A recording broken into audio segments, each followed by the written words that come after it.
What's the final certification? By virtue of the authority vested in me as Vice Chancellor of this university, I confer upon you the degree of Bachelor of Arts in History and charge you to be worthy of the same. Does it say a word about what this person knows as a BA in history? No.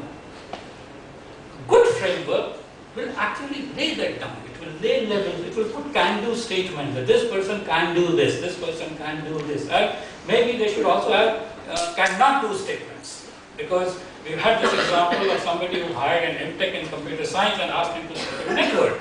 And this fellow says, I can't, I'm an MTech, but I've never set up a network like this. So I think we should say he can do this, but he can't do this, or whatever. So that's another aspect that we are talking about. And we have Angela French, who is talking about Cambridge ESOL, and briefly will try to tell the essence of many of these kind of things that are happening. We're extremely delighted to have amongst us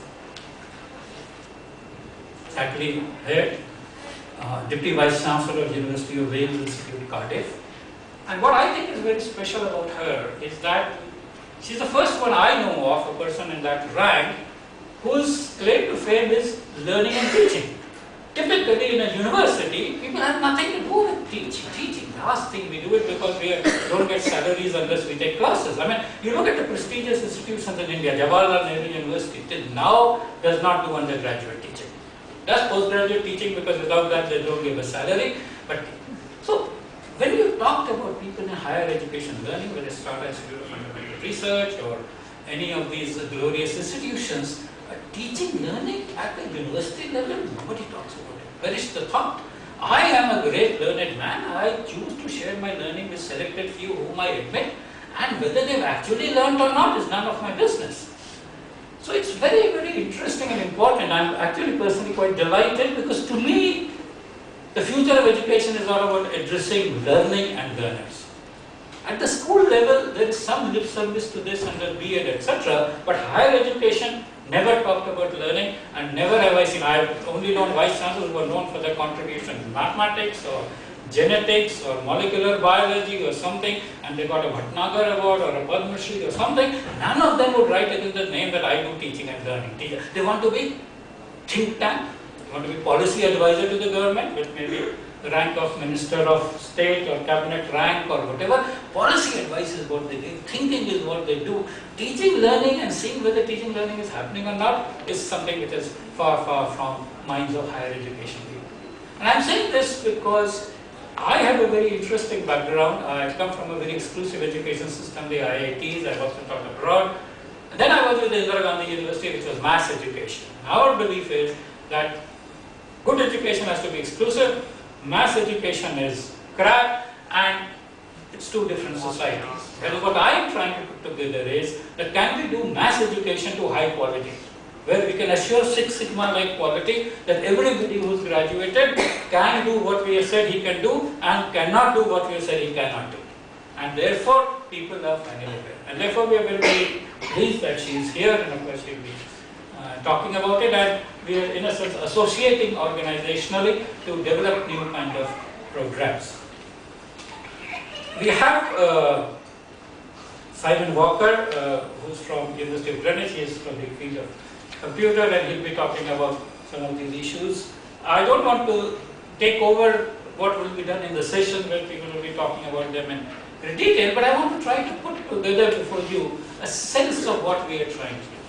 What we are trying to say is we are looking at different aspects of education.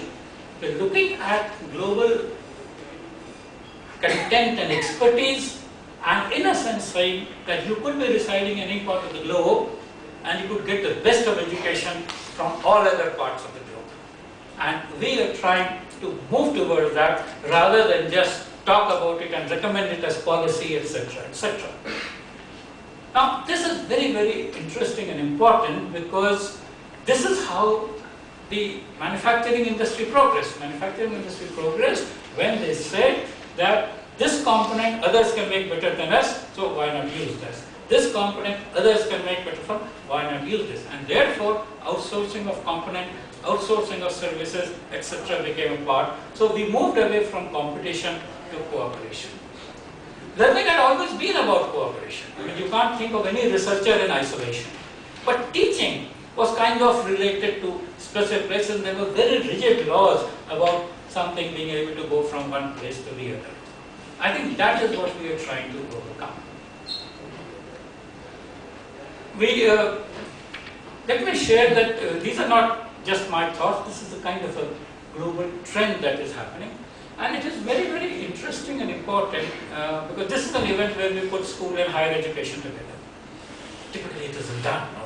If I'm in higher education, I can't go and talk to school teachers, etc.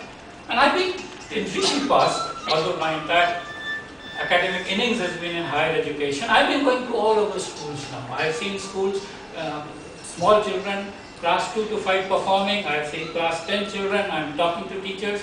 I realize that this is very important. We have a system where the most accomplished professors don't even teach undergraduate, forget teaching high school.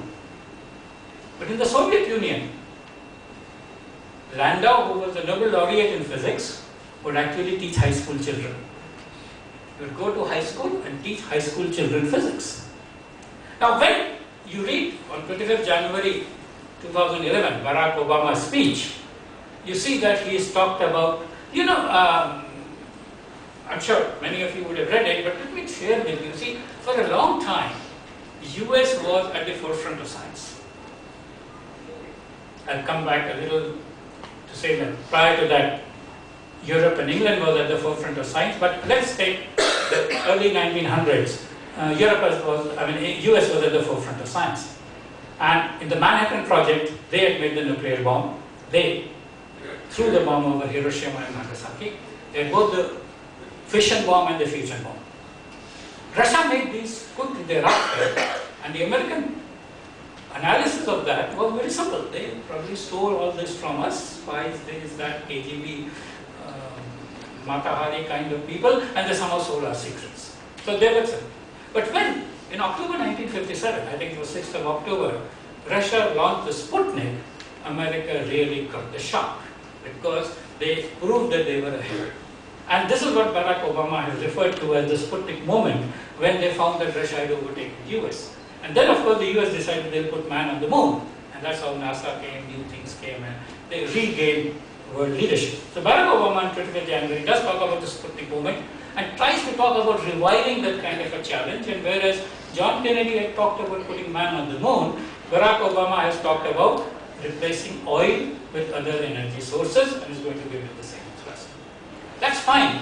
But the important point that I want to say, which I think Barack Obama has missed, is that it was Landau who was teaching physics to school students in Russia.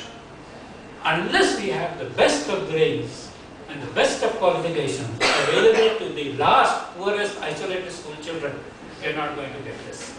And therefore, if you create a system of education, it says free and compulsory education, but what you compulsorily give them is something which is poor quality, not interesting, etc., it doesn't so. So how do you think we'll make it happen? We'll make it happen because we'll look at the best that is available in the world. And I have no hesitation in saying that Cambridge is an example of the best in the world. I have a special affinity with Cambridge because 50 years ago when I did my school leaving certificate, it was from the University of Cambridge, signed by H. Butterfield as the head Vice Chancellor, and it was a system which was, of course, in our enthusiasm for Indianization, we threw away senior Cambridge from here, replaced it by a few boards, nothing wrong.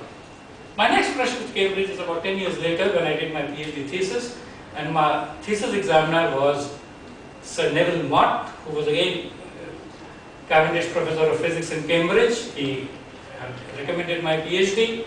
He also got a Nobel Prize a few years later, not because he had seen my PhD, but he got a Nobel Prize in Physics a couple of years later. Cambridge had people like Dirac, who was the Lucasian Professor of Mathematics. In fact, pre-American preeminence, Cambridge was something which was fantastic in maths and chemistry and physics.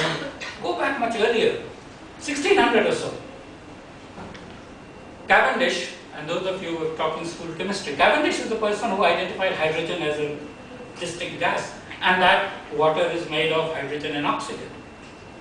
Year 1700, placed University of Cambridge, they still have a Cavendish lab named after him, and brilliant people have managed that Cavendish lab. Interestingly, and I will talk about this in the later session, around that time, English was not the language. The language of the elite was Latin. And therefore, Newton wrote Principia Mathematica in Latin. Cavendish wrote his chemistry books in Latin. Harvey discovered the circulation of blood around the same time, but wrote it in Latin. And English became actually more interesting a little later, and we'll talk about that session when Angela French is actually leading the session, but I think I will talk about that. So what am I saying? See, long years ago, institutions were made in the image of these leading institutions. Cambridge and Oxford in England, Munich in Germany, Bologna in Italy, Paris in France. And you remember that many of these universities are 800 to 1,000 years old. The printing press is 400 years old. For 400 to 600 years, these universities operated without any printed books.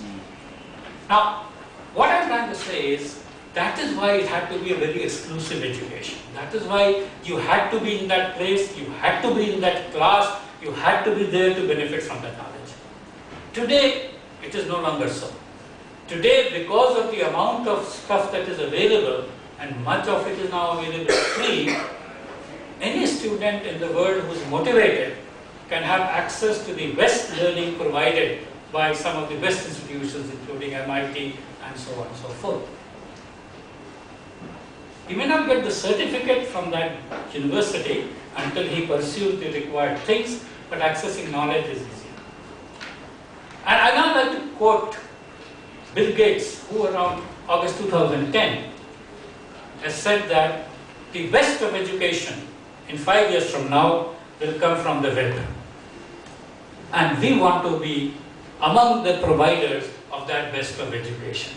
And this is what we are trying to do. So we are trying to build wherever we can get quality, wherever we can get appropriate people who can partner with us, work with us, help create this, and create in the future an opportunity where almost everybody who's interested